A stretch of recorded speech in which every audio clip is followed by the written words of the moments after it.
Thank you, At Ma. by the way po, nandito po sa unahan, that is Mayumi. At nandito naman po, we have Coco. So, sa ating po Thank you, Mama. they are sexually dimorphic animals po. Sige po, forward po tayo po. Thank Para you, makaproceed po yung iba. Tata. Dito po, meron pa, pwede pa po mag-picturean yan dito po. Okay, so they are sexually dimorphic animals po. We can distinguish their gender by their physical appearance. Yung mga lalaki po, sila po yung male or yung buhok po from their head down to their neck po. Ito po, ang pangalan niya po si Tigong, hindi po siya si Anta. Diyan nagpapalit na po kasi nililinisan pa ng ating mga zookeeper yung kanilang enclosure po. Kasi po ang ating mga zookeeper, bawal pa din po silang pumasok po sa loob with the animal for safety purposes pa din po. Kasi syempre, they are also wild animals pa din po. So may tendency pa din po talaga na makakagat po sila. Okay, sige po, pasok po tayo. Again, watch your steps po everyone.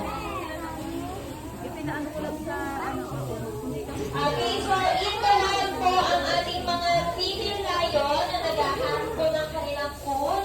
Yung mga lalaki po ang babantay po ng kanilang territory.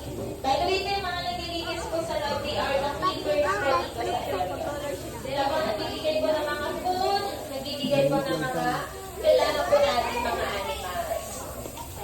Kaya tayo nandito po sa number 8, this is Kashmira po.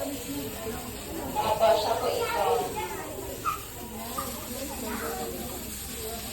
Kaya tayo nandito naman po, kaso nandito na po siya sa may kabilang side, that is Nika, our liger. Bali po si Nika po is, yung mga liger po natin po, anak na po sila ng male lion po at saka ng female tiger. Opo, bali yung mga lion po, nag-exist lang po sila in captivity. Kasi po, in the wild, hindi naman po sila tawin kasi they can attack po. Yan o, yan o. Hi! Say hi, hi! And then yun nandito po, we have True. Ayan po si True. Bali po si True is a tiger na po siya.